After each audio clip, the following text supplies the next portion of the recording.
Hello everyone again. तो आज सबसे पता जैसे बताया था मैंने, आज क्वांट की बात करूँगा। तो उससे पहले सबसे पहले थैंक यू सो मच। मतलब मैंने एक्सपेक्ट नहीं किया था इतना अच्छा रिस्पांस आप लोग की तरफ से। बिकॉज जब मैंने ये बस एक दिन ऐसे थॉट आ गया माइंड में कि थोड़ी सी हेल्प करना चाहता हूँ मैं, तो क्या कर सकता हूँ क्या। तो फिर जब मैंने डाली थी पहली वीडियो, तो मेरा बस यही टारगेट था कि अगर 100 लोग भी देख लेंगे उसको तो काफ़ी है, मैं खुश हूँ उसमें। तो बट काफ़ी ज़्यादा अच्छा रिस्पांस आया आपकी तरफ से, तो थैंक यू सो मच। अच्छा लगता है जब आप कुछ करते हो तो लोग उसको अप्रिशिएट करते हैं, तो थैंक यू अगेन। ओके, तो अब बात करते हैं अपने टॉपिक की, जो है क्वांट। देखिए, क्वांट बेसिकली आपका स्कोरिंग सब्जेक्ट हो सकता है अगर आपने इनफ प्रैक्टिस की है तो। प्रैक्टिस नहीं की है तो फिर आप क्वांट में रह जाएंगे, क्योंकि स्पीड का काफ़ी इशू आता है क्वांट के अंदर, जो कि मुझे भी आया करता था। साइंस बैकग्राउंड होने के बाद भी कंसेप्ट क्लियर है, बट स्पीड मैटर करती है। बिकॉज कंपटीशन में ये मैटर नहीं करता कि किसके मतलब कि किसको अच्छे से आता है, ये मैटर करता है किसको अच्छे से आता है और जल्दी जल्दी से कर सकता है वो उस चीज़ को।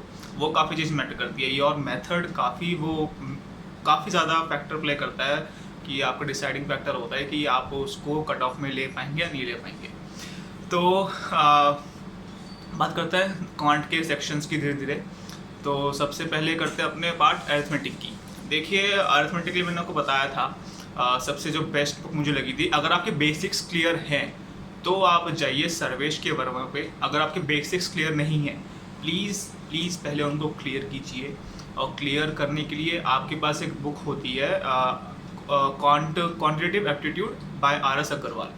वो काफ़ी अच्छी बुक्स है आपके बेसिक्स क्लियर करने के लिए, और प्रीलिम्स की भी अच्छी बुक है वो, बट उससे मेंस की तैयारी नहीं होगी बिल्कुल भी। ठीक है, और ये तो होगी अपने बेसिक्स की। अगर आपके बेसिक्स क्लियर नहीं है तो अपने बेसिक्स क्लियर कीजिए। और बेसिक्स में सबसे इम्पॉर्टेंट चीज़ क्या है, मतलब मेरे अकॉर्डिंग मैथ्स का जो बिल्डिंग ब्लॉक है ना, वो है आपका परसेंटेज और रेशियो। अगर आपको ये दोनों चीज़ आती है तो ना आप नंबर्स के साथ ना खेल सकेंगे और बहुत ही जल्दी चीज़ों को निपटा देंगे। तो अगर आपको मतलब क्वांट में सबसे ज़्यादा अच्छी चीज़ें करनी है, अच्छे से करनी है कुछ चीज़ों को, वो है परसेंटेज और रेशियो। रेशियो में सिर्फ रेशियो में आता है अपना मिक्सचर एलिगेशन भी, और जो बाकी कॉन्सेप्ट्स होते हैं वो सब रेशियो के अंदर आता है। और इन दोनों को कर लेंगे ना, तो आपका मैथ्स का जो बेस होगा ना, वो काफ़ी स्ट्रॉन्ग होगा। आप जो बाकी चैप्टर्स करेंगे ना, आप काफ़ी जल्दी निपटा देंगे इन चैप्टर्स को। ठीक है, तो और अरिथमेटिक आपको मैंने बोला कि जैसे कि अगर कंसेप्ट क्लियर नहीं है तो फिर RS अग्रवाल से कीजिए, अगर कंसेप्ट क्लियर है तो सर्वेश वर्मा कीजिए। अब सर्वेश वर्मा किस तरह से करनी है, देखिए RS अग्रवाल में क्वेश्चंस इतने ज़्यादा नहीं होते हैं कि आप वो उसको एक डे में ना कर पाएँ। तो RS वो तो आप एक दिन, एक या मैक्स टू मैक्स 2 में निपटा देंगे। बट रही बात सर्वेश के वर्मा की, वो बुक थोड़ी सी मतलब हाई लेवल की है, तो उसमें थोड़ा सा टाइम लग सकता है आपको। क्वेश्चंस काफ़ी ज़्यादा होते हैं, लेवल 1 2 3 के क्वेश्चंस होते हैं, तो इन तीनों को मिला के क्वेश्चन हमारे 150 200 बन जाते हैं। तो काफ़ी अच्छी चीज़ है कि जब जितना क्वेश्चन होंगे अलग अलग तरह के, तो उतनी ज़्यादा प्रैक्टिस होगी अपनी। बट अब करना कैसे है, जैसे कि मेरे को अच्छे से याद नहीं है, बट परसेंटेज में आएगा क्वेश्चन ज़्यादा थे लेवल 1 के अंदर भी। अब लेवल 1 आप एक दिन में करने बैठेंगे, कर सकते हैं, बट अगर आप एक ही स्लॉट में करने बैठेंगे ना, मतलब भी आप मान लिया आप मॉर्निंग में पढ़ते हैं और इवनिंग में पढ़ते हैं, तो मॉर्निंग में करने बैठेंगे ना इसको, तो आप परेशान हो जाएंगे, आप थोड़े फ्रस्ट्रेट हो जाएंगे। तो उसकी जगह उसको सिर्फ पूरा मॉर्निंग में ना करके, आपको अगर आपने सोचा हुआ, आपने अपनी लिस्ट बनाई हुई है कि मेरे को आज सर्वेश वर्मा के लेवल 1 के परसेंटेज ही करने हैं, तो उसको पूरा एक मॉर्निंग में ना करके, अगर 60 क्वेश्चन है, 30 सुबह कर लो, 30 शाम को कर लो।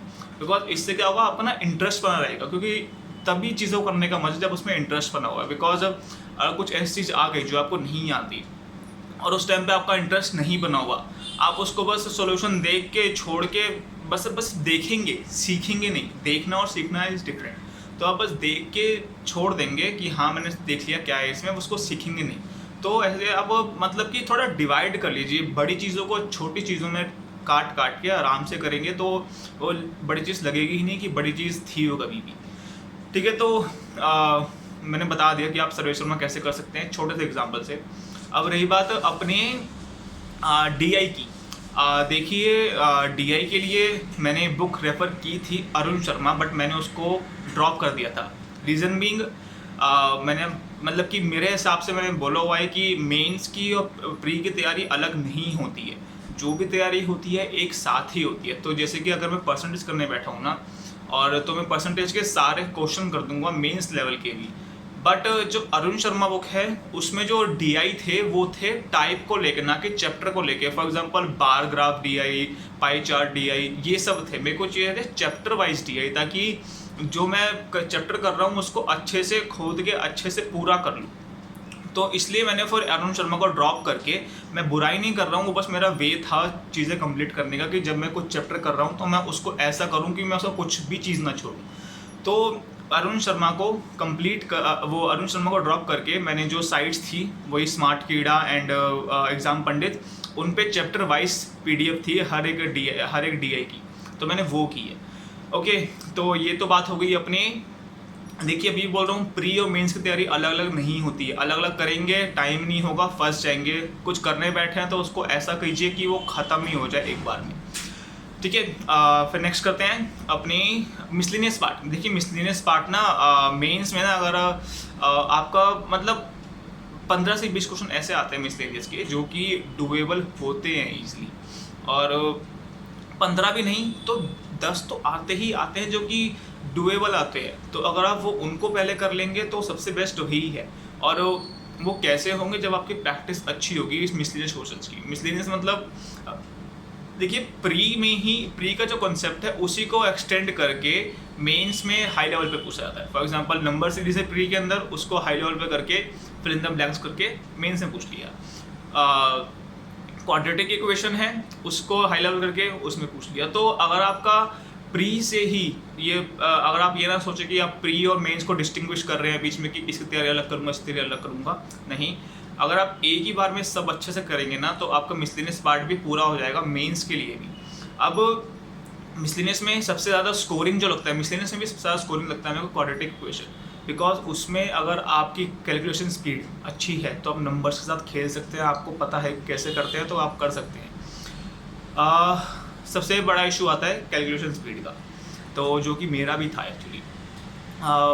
तो हर कोई कर सकता है, बट कैलकुलेशन स्पीड थोड़ी सी मुश्किल लानी वो तभी आएगी जब आप रोज़ प्रैक्टिस करेंगे। अब कैलकुलेशन स्पीड की प्रैक्टिस रोज़ वो इस तरह से होती है कि जो मैं करा करता था, शाम को आराम से 20 मिनट मैं बैठ के बस रैंडम कैलकुलेशन करा करता था। बस मेरा हाथ चलना चाहिए 20 मिनट लगातार, रुकना नहीं चाहिए बिल्कुल भी।